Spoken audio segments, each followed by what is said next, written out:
prier. Merci Seigneur pour ta fidélité. Merci Seigneur pour tes grandes bontés, ta compassion, ta grâce. Merci pour le Dieu merveilleux que tu es pour nous. Merci parce que tu es un Dieu qui agit, un Dieu qui est vivant. Et ce matin encore, Seigneur, nous te remercions pour tout ce que tu es, ce que tu fais, ce que tu feras, Seigneur, pour nous.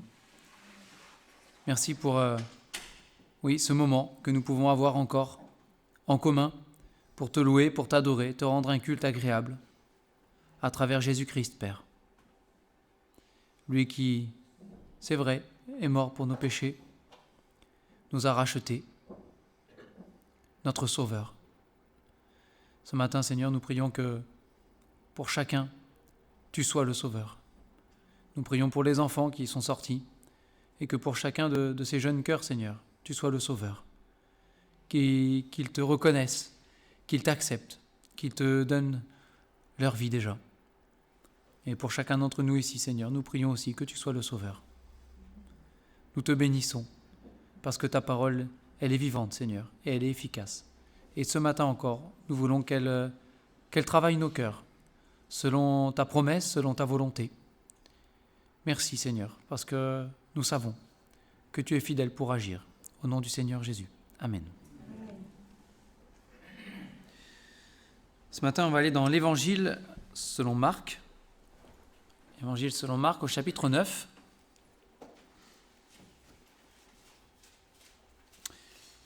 Dimanche dernier, on avait vu une discussion que le Seigneur Jésus avait eue, un enseignement qu'il avait donné avec des paroles qui étaient difficiles quand même.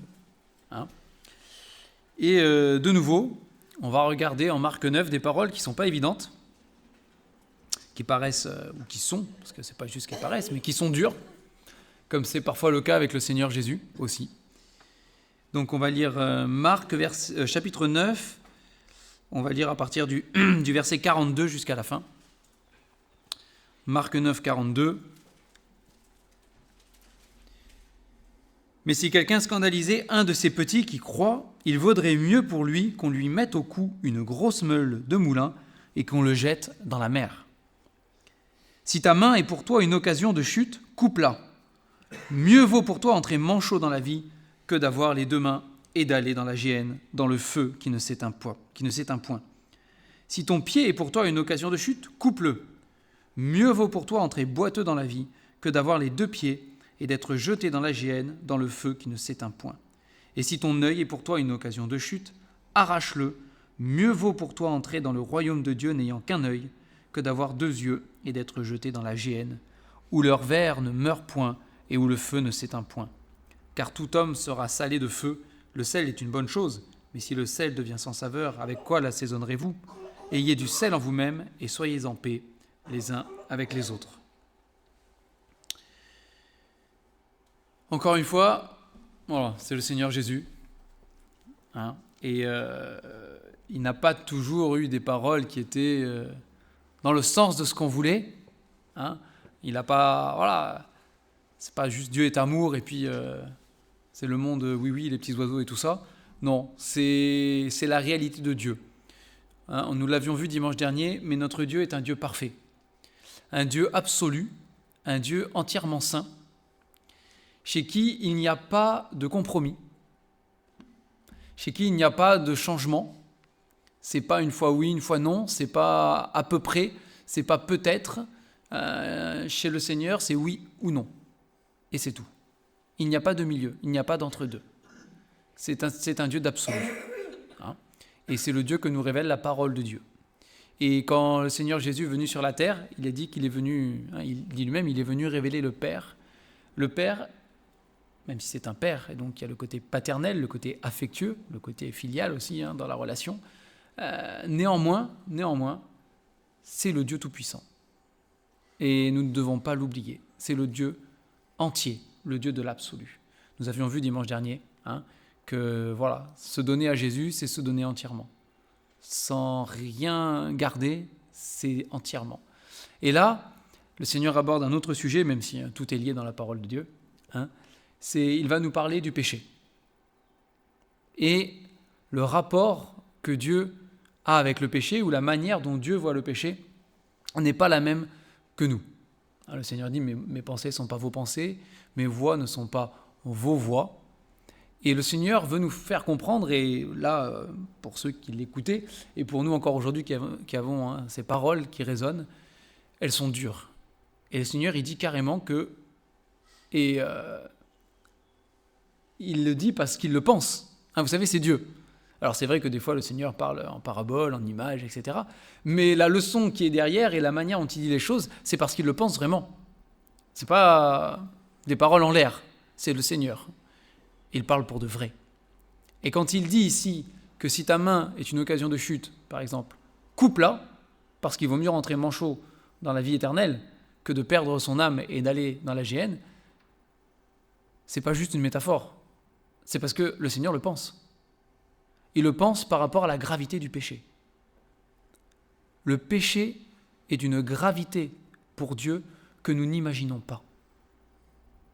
Nous vivons sur cette terre et le péché, nous l'avons toujours connu. Depuis que nous sommes nés, nous avons connu le péché. David dit « Ma mère m'a enfanté dans le péché », dans les psaumes. C'est depuis notre naissance jusqu'à notre mort, nous connaissons le péché. Et nous n'avons jamais rien vu d'autre que, nous avons vu à travers le Seigneur Jésus peut-être les choses qui sont belles, certes, mais nous n'avons jamais rien connu d'autre que le péché dans notre vie. Et dans la vie de ceux qui nous entourent, dans la planète, dans l'humanité, le péché est partout. Il est dans toutes les relations, il est partout, à toutes les échelles et à tous les niveaux. Nous vivons dans ce monde qui est marqué jusqu'à la fin, jusqu'au moment où Dieu va détruire toute chose. Mais jusqu'à la fin, il est marqué par le péché. Et il le sera.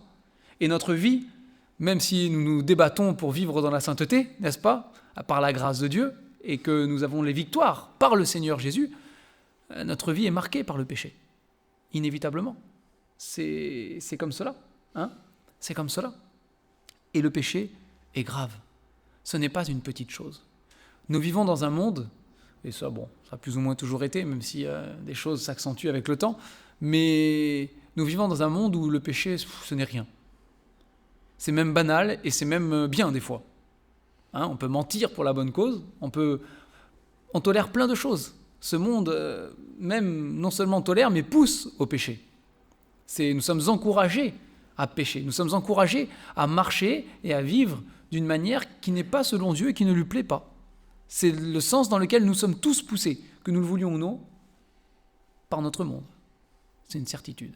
Et cela nous amène parfois, parce que nous avons grandi dans ce monde aussi, même si on se convertit jeune, on n'est pas exclu du monde, et le Seigneur le dit, on est appelé à vivre sans être du monde, on est appelé à vivre dedans. Et par notre éducation, par notre vie, nous avons été marqués dans cette relation avec le péché, à tel point que parfois, même pour nous, chrétiens, enfants de Dieu,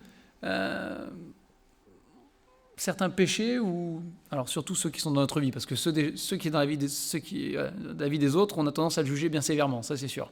Mais quand il s'agit de notre propre vie, on a tendance à trouver des excuses ou à minimiser les choses. Et c'est pour ça que le Seigneur Jésus ici a des paroles aussi dures, pour nous montrer non, le péché est bien plus grave que vous l'imaginez. C'est une offense. Ailleurs, dans la parole, il est dit que le péché est une offense envers Dieu. Vous savez, le mot offenser, c'est un mot qui est fort. Offenser quelqu'un, c'est porter atteinte à sa réputation, à son honneur, à sa personne. C'est une atteinte contre la personne même. Il vaut mieux prendre un coup que d'être offensé. Être offensé, c'est blessant. Et le péché, nos péchés, sont des offenses envers Dieu. Ce sont des atteintes et des attaques, des violations à la sainteté et à la perfection de Dieu, à la personne même de Dieu. Et c'est considéré comme, donc du coup, extrêmement grave. Et le Seigneur le rappelle ici. Il dit, c'est tellement grave qu'il vaudrait mieux se mutiler et d'avoir la vie, pour le coup, parce que sinon ça ne sert à rien, c'est pas juste, voilà. Il vaudrait mieux encore se mutiler que de terminer dans la géhenne. Alors, ici, il leur parle de la géhenne. Donc la Géhenne, bon, c'est un terme hébreu, hein, ça veut dire la vallée de Himon. Voilà, on ne va pas rentrer dans tous les détails, mais c'est un endroit où il brûlait, hein, ce qui devait être brûlé. Et donc il y avait un feu sans cesse qui était alimenté pour brûler ces choses-là. C'était quelque part un rappel pour le peuple d'Israël du châtiment divin et éternel. Hein. Donc c'était un lieu qui existait à l'époque, qui était humain, mais c'est une image du châtiment de Dieu. Hein. C'est comme ça que Dieu le prend ici. Ici, il ne parle pas juste de cette vallée, hein, il va plus loin parce que au verset 48, il dit hein, où le ver ne meurt point, où le feu ne s'éteint point.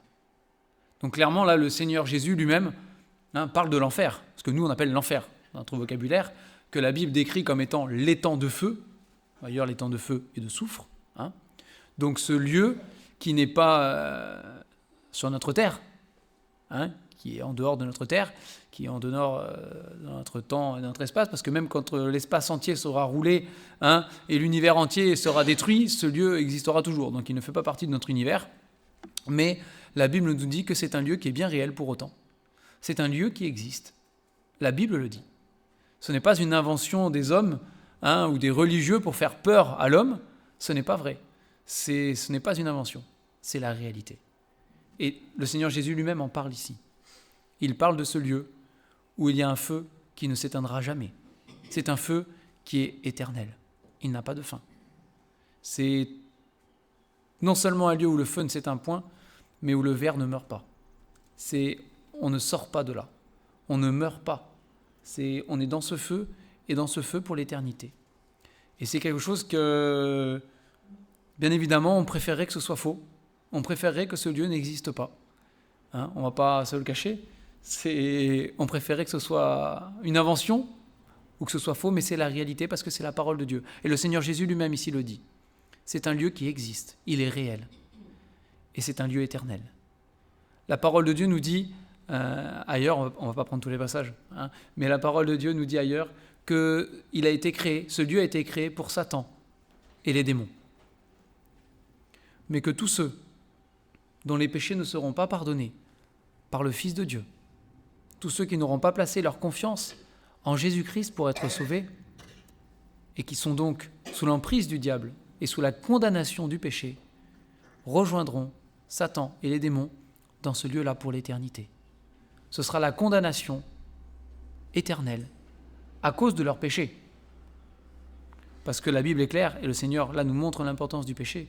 La Bible le dit dans l'Épître aux Romains, le salaire du péché, c'est la mort. Et quand il dit le salaire du péché, c'est la mort, il ne parle pas juste de notre mort physique, où on va mourir sur la terre, ce qui est déjà une conséquence du péché, hein, la Bible le dit. Hein. Mais ce n'est pas seulement ça dont il est question. Il est question de la mort éternelle. Il est question de la mort pour toujours. Et ce ne sont pas des paroles qui nous plaisent, mais c'est la réalité. C'est la vérité. Nous ne sommes pas juste sur terre des êtres vivants qui respirons, nous sommes des êtres spirituels. Nous avons été créés par Dieu. Nous avons une dimension spirituelle et éternelle.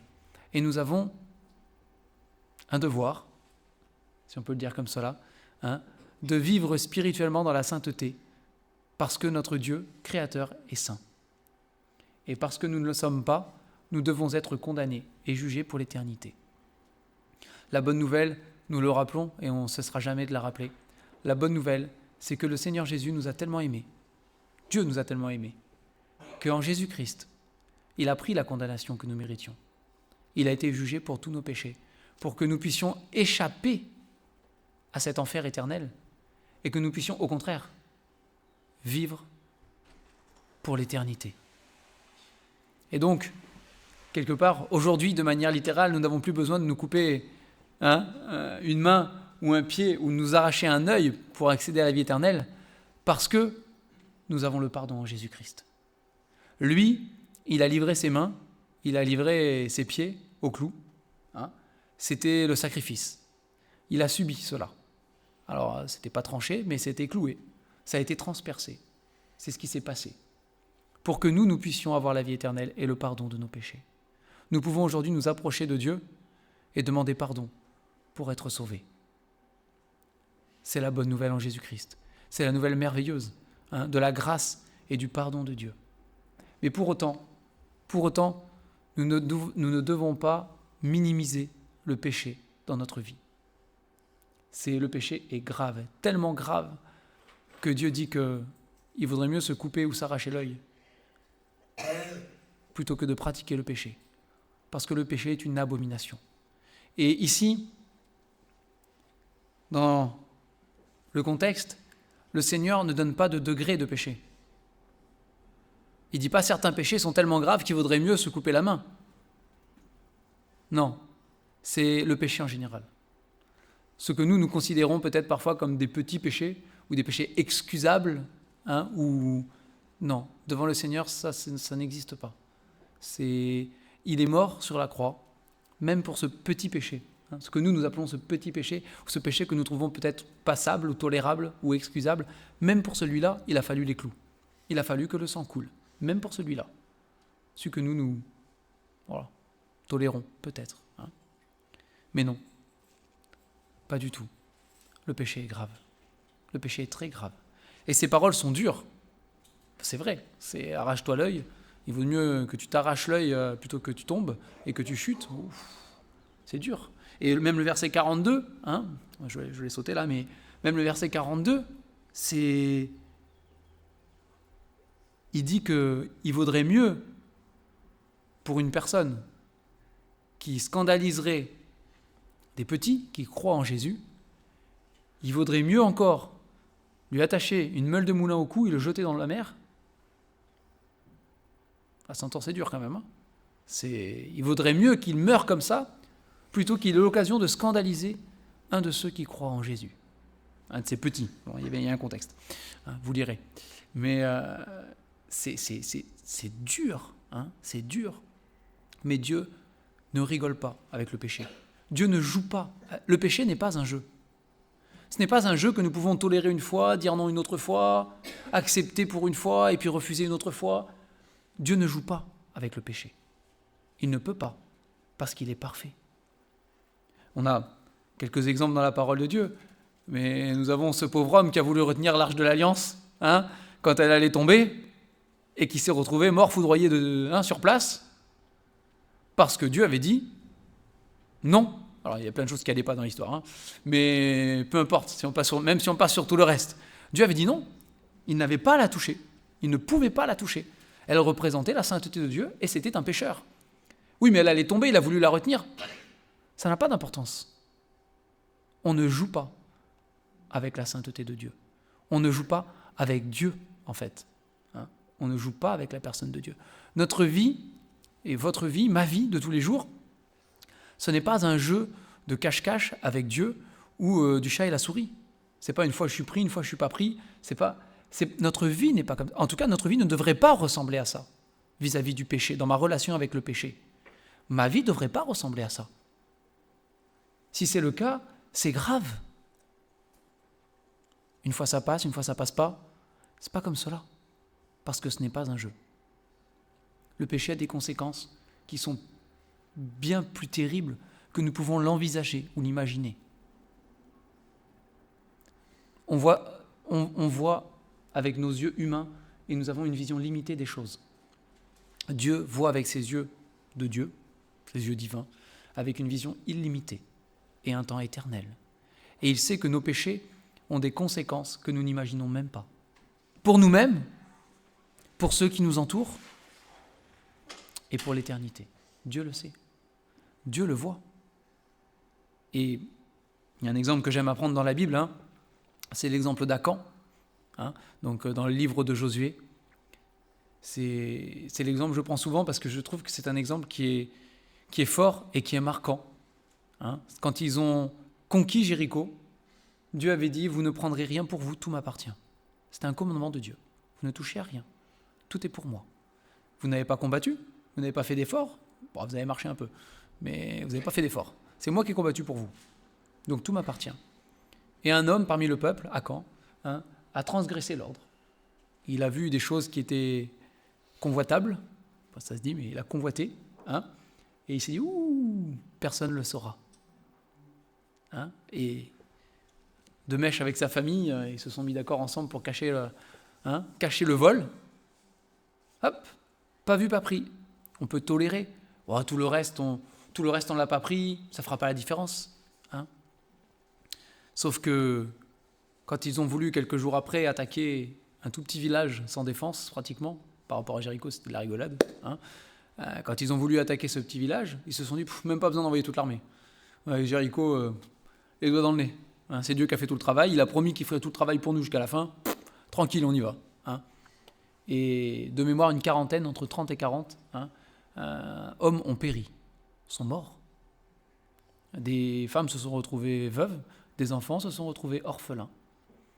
Et ils se sont tournés vers Dieu en disant, il y a un bug, il s'est passé quoi? Tu as promis que et tu l'as pas fait. Et Dieu leur dit non.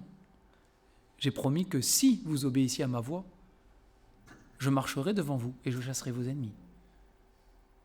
Et il y a un homme, ils n'étaient pas 12 000 à l'avoir fait, il y a un homme dans le peuple qui n'a pas obéi. Enfin, lui et sa famille, parce que du coup, c'est lui sur le coup, mais la famille était de mèche derrière. Mais il y a un homme qui a désobéi. Et ils ont tiré au sort. Et ils sont tombés sur Akan, parce que Dieu a désigné que c'était lui. Et il a été mis à mort avec sa famille qui était complice. Parce qu'on ne joue pas. Ce n'est pas un jeu. Notre vie n'est pas un jeu. Et le péché n'est pas un jeu. Et ne le sera jamais. Pas dans l'esprit de Dieu. C'est impossible. Mais l'ennemi de Dieu, le diable, voudrait nous faire croire que le péché est un jeu. Et ce monde entier nous fait croire que le péché est un jeu. Que nous pouvons convoiter que c'est un jeu. Que nous pouvons chercher la limite, marcher sur la frontière, et que c'est un jeu. Ce n'est pas un jeu. Pas pour le Seigneur. Et ce n'est tellement pas un jeu pour lui qu'il a donné sa vie sur la croix, pour payer nos péchés. Et ça, c'était pas un jeu. Ce n'était pas un jeu pour le Seigneur Jésus de venir vivre parmi des pécheurs, lui qui était la sainteté même. On n'imagine pas. Il y a la souffrance de la croix et il y a la souffrance d'avoir vécu en tant que saint, en tant que Dieu très saint même s'il était aussi complètement humain, d'avoir vécu parmi des hommes qui étaient pécheurs sans cesse, dont les pensées étaient remplies de péchés. Et lui pouvait les voir, lui pouvait les lire dans les cœurs. C'était quelque chose ce n'était pas un jeu pour lui. Ça n'a été ni amusant, ni drôle. Rien du tout de tout cela. Mais il l'a fait parce qu'il nous aimait. Et en retour, nous sommes appelés à considérer le péché de la même manière. Alors peut-être que nous n'avons pas besoin de nous couper un bras ou une jambe, mais peut-être que nous avons besoin de couper des choses. Ça, c'est la grande leçon que nous trouvons dans la parole de Dieu, ce n'est pas le seul endroit. Et le Seigneur dit, parfois, il vaut mieux couper certaines choses de notre vie. Il y a des choses dont il faut se séparer, des choses qui ne vont pas. Et peut-être que c'est douloureux, parce que se trancher une main, certainement c'est douloureux, s'arracher un œil, certainement, il n'y a pas de discussion. C'est extrêmement douloureux. Donc, parfois, les séparations ou les coupures seront très, très douloureuses à vivre. Très douloureuses. Mais c'est le choix pour la vie. C'est ce qu'il dit ici, le Seigneur. C'est le choix pour la vie. C'est le choix de la sainteté. Et c'est ce que... Il n'y a pas un enfant de Dieu sur cette planète qui ait vécu et qui n'ait pas eu à faire ces choix-là. Ça n'existe pas. Nous avons tous, en tant qu'enfants de Dieu, tous dans notre vie chrétienne, tous, sans exception, eu à faire des choix qui étaient ce que nous on appelle des sacrifices, et des séparations ou des choses qui ont été douloureuses à vivre. C'est vrai. On va pas dire que c'était facile et que c'était un jeu. Non, pas du tout. C'était pas amusant. C'était même des fois terriblement douloureux. Mais si nous l'avons fait, parce que malheureusement des fois on fait le mauvais choix, mais quand on a fait le bon choix, avec le temps et avec le recul et avec le Seigneur, nous pouvons dire, nous avons fait le bon choix. C'était le choix de Dieu. Et heureux l'homme qui marche selon le conseil de Dieu. Et aujourd'hui, même si sur le moment c'était douloureux, aujourd'hui, avec le recul, je suis heureux. Je suis heureux d'avoir fait ce choix dans le Seigneur. Il m'a accompagné, il m'a consolé, parce que j'étais abattu, et c'était difficile, mais il m'a consolé, il m'a relevé. Et vous savez, quand on marche comme cela par la foi, parce que c'est un acte de foi, encore une fois, c'est toujours un acte de foi. Quand on marche comme cela par la foi, des années après, plus tard, en ayant grandi avec le Seigneur, on se rend compte, on se dit, mais en fait, c'était de la folie. Ce que j'avais là dans ma vie, c'était de la folie. Et ce que le Seigneur m'a donné à la place, mais c'est meilleur. C'est meilleur. De loin, c'est le meilleur. De très loin, c'est le meilleur. Ce qui n'empêche pas que sur le moment, c'est difficile. C'est trancher sa propre main, c'est difficile. Mais c'est aussi la leçon que nous avons ici. Et chacun d'entre nous, je ne veux pas donner d'exemple, chacun a ses exemples à lui pour sa propre vie. Nous le savons, nous connaissons nos vies, à chacun d'entre nous. Et si nous ne les connaissons pas bien, nous avons le Saint-Esprit qui est là pour nous montrer. Parce que lui, il nous connaît encore mieux que nous-mêmes, nous nous connaissons. Et il sait où appuyer, il sait quoi éclairer, il sait quoi nous montrer. Et il le fait pour chacun d'entre nous. Et nous savons. Parce que nul d'entre nous n'est encore parvenu à la perfection, que je sache. Nous savons chacun pour nous-mêmes ce dont il est question et ce dont le Seigneur parle. Alors, par la grâce de Dieu, eh bien, que nous ayons le courage de considérer que ce qui est un péché est grave et que ce n'est pas tolérable de la part de Dieu. Ce n'est pas tolérable. Pour lui, c'est impossible. Il a donné sa vie. Et sachons faire des choix, même si parfois nous allons en souffrir sur le coup, certainement. Je ne vais pas vous vendre du rêve, ce n'est pas ce que dit la parole non plus. Probablement sur le coup nous allons souffrir, mais après nous aurons la joie. La joie qui suit l'obéissance, le bonheur que l'Esprit Saint vient donner dans un cœur, qui suit le Seigneur et qui marche avec lui, et qui n'a pas peur de faire le choix de Dieu. C'est le courage dont fait preuve le chrétien. Parce que je vais vous dire, aller vers le péché, marcher dans le péché, vivre dans le péché, pas besoin de courage. C'est la solution de facilité proposée par ce monde. C'est toujours le chemin qui paraît le plus court et le plus facile. En tout cas, c'est comme ça que c'est proposé. Mais marcher dans le péché, c'est facile. Il y a juste à se laisser aller. C'est pas compliqué. Il n'y a rien à faire. Il n'y a rien à faire pour vivre dans le péché. Il n'y a rien à faire. On se laisse aller, ça y est, c'est fait. On vit dans le péché. Voilà, c'est fait. Mais choisir de vivre pour Dieu, ça, c'est le choix du courage. C'est être courageux. Et c'est ce que nous sommes appelés à être, courageux dans le Seigneur. Alors pour conclure, dans toutes ces choses, nous avons la grâce de Dieu. Et nous ne devons jamais l'oublier. C'est vrai, le péché est abominable. C'est vrai, nous sommes entourés de péchés. C'est vrai, nous ne sommes pas parfaits aussi. Nous sommes des pécheurs. C'est vrai, l'enfer existe. Mais il y a aussi la vie éternelle. Il y a aussi le pardon de nos péchés. Il y a aussi la grâce de Dieu qui, chute après chute, nous relève. Péché après péché, nous pardonne. Sans limite. Là où le péché a abondé, la grâce a surabondé. Il y a ces choix difficiles dans notre vie, ces choix douloureux que nous avons à faire. C'est vrai. Mais nous avons en nous celui qui est plus fort que celui qui est dans le monde. Nous avons en nous celui qui est le victorieux. Nous avons en nous celui qui promet que nous pouvons avoir son secours dans ces situations. Celui qui peut nous donner le vouloir et le faire, le courage de le suivre et de faire les choix qui sont selon lui. Nous ne sommes pas seuls. Si nous étions seuls, nous ne serions pas là, le combat serait perdu d'avance et il n'y aurait même pas besoin d'en parler. Mais nous ne sommes pas seuls. Nous avons un sauveur, nous l'avons déjà vu, qui est un avocat, qui est notre défenseur, qui est de notre côté, qui est avec nous. Et nous ne devons pas l'oublier.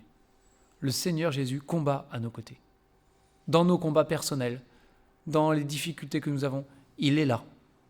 Il n'est pas loin d'en haut à nous observer et puis bon courage. Non, ce n'est pas ce que nous présente l'Évangile. Il est dans nos cœurs, il vit avec nous et il nous aide à traverser ces moments-là. C'est la promesse qui nous est faite dans la parole de Dieu. Nous ne sommes pas orphelins.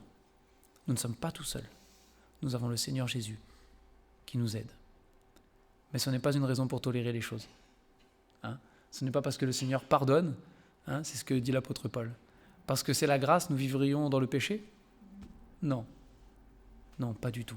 Et pour conclure, je voudrais juste vous lire un Colossiens. Alors c'est Colossiens chapitre 3. Colossiens chapitre 3. On terminera juste avec cette lecture que je vous inviterai à méditer chez vous.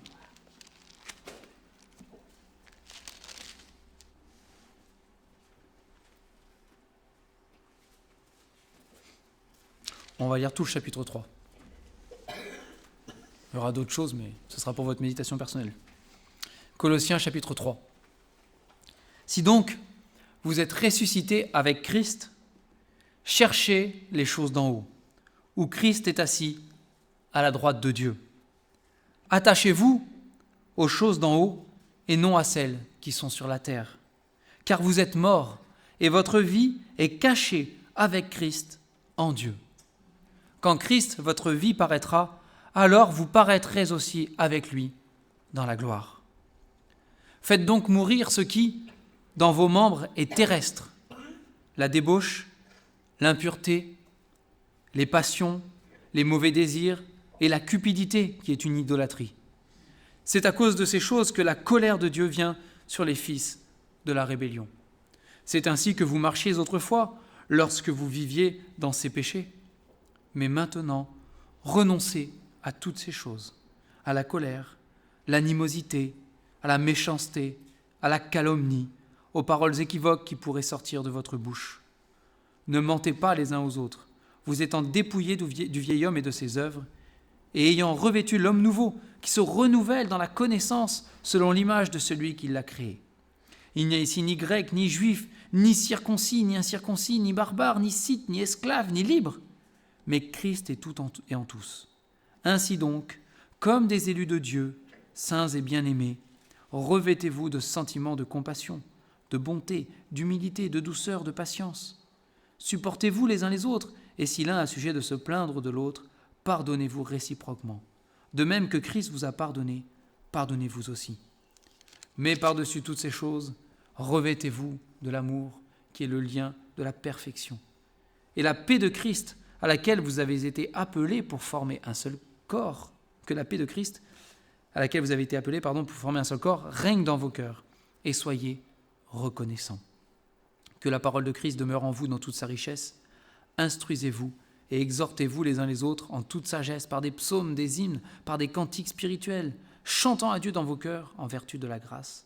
Et quoi que vous fassiez, en parole ou en œuvre, faites tout au nom du Seigneur Jésus, en rendant par lui des actions de grâce à Dieu le Père.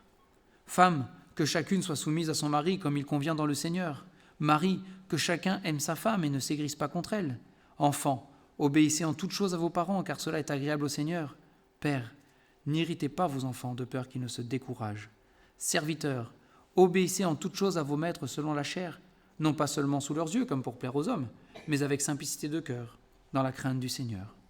Tout ce que vous faites, faites-le de bon cœur comme pour le Seigneur et non pour des hommes, sachant que vous recevrez du Seigneur l'héritage pour récompense. Servez Christ, le Seigneur, car celui qui agit injustement recevra selon son injustice, et il n'y a point de favoritisme. Seigneur notre Dieu, ce matin, nous te demandons pardon. Pardon, Seigneur, parce que parfois, entraînés par ce monde et par nos propres désirs et convoitises, Seigneur, nous avons tendance à jouer, Seigneur, avec le péché, à surfer sur la limite. Seigneur, pardonne-nous, parce que nous savons que pour toi, ce n'est pas un jeu, Seigneur. Merci parce que, par ces paroles dures, tu nous rappelles, Seigneur, la gravité, l'extrême gravité du péché. Seigneur, tu veux notre bien.